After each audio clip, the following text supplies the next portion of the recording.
So we're finally done with all of the roundtables from season 3 of The Chosen. This was a great series of roundtables, some really amazing discussions.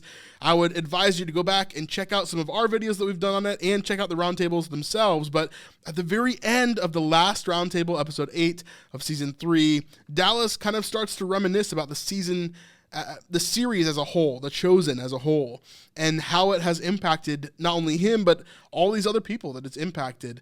And he gets a bit emotional. So I thought it was an interesting thing for us to go over and begin to talk about the series overall. So let's jump in. Sometimes God gives us storylines and things that have even deeper meaning than we're aware of. Intended or not, God is present. Absolutely. And that the closing of this season is...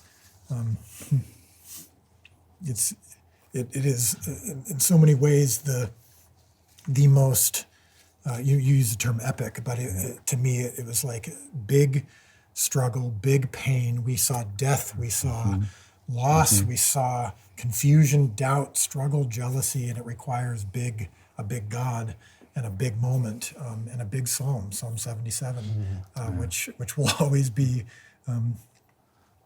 for me a life-altering and psalm, one that I will go back to often because it not only represented this season of the show, but also I think something that we must always remember. It's interesting you said you guys do it every 4 weeks. Yeah. So it's a great one. One of the things that I was just praising God for is because I remember when you and I talked before, when The Chosen was just a concept, right? And we were watching the initial film that you made, on the birth of Christ. Yeshua, and just to see how far it's come since the vision for The Chosen to the culmination of this episode. It's incredible what God is, His faithfulness and what He's done. Yeah, absolutely. We talk about this all the time. Like, we've done a video even on this channel talking about the difference between season 1 and season 3 of The Chosen. Just visually, it looks like a totally different show completely. Season 1, it looks kind of like hodgepodge a little bit. Like, it looks good, don't get me wrong, and I thought it was a great season, but there's some things in the costume design and in the way that the show just looks overall that is, you can tell that was done on more of a budget than it's done on today, for sure. And so thinking about the difference that how it's been grown by God is just amazing. Not even to mention the people that are involved behind the scenes and the fans that the show has garnered and how it's being distributed now. And like, there's so much that God has done in terms of growing this show. So I totally get where Dallas is when he feels humbled in that moment. Just so cool. Hey, if you're enjoying this video so far, I wanted to let you know that not even half of the people that watch our channel are actually subscribed. So we could be closer to 60 or even 100,000 subscribers if you would just help me and press that button. My goal right now is actually to pass Rabbi Jason Sobel in subscribers.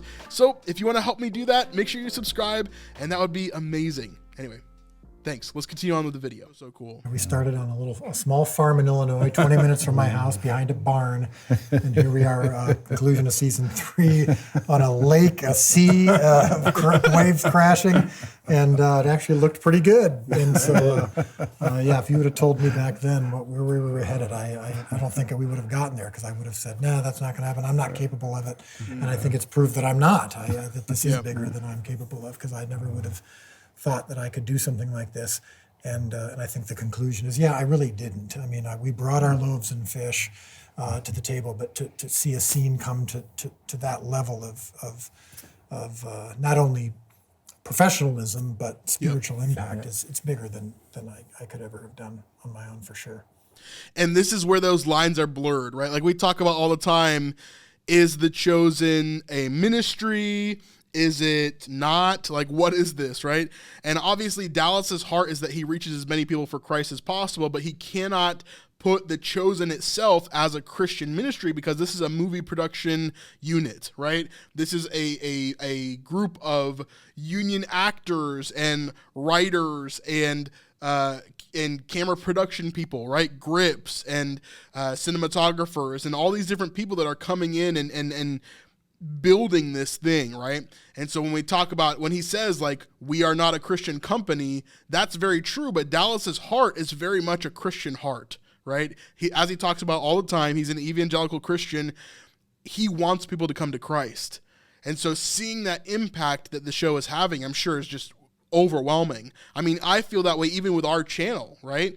We've reached almost 6 million people on this channel, which to the chosen is nothing, but to us, it's like, I never thought that would happen.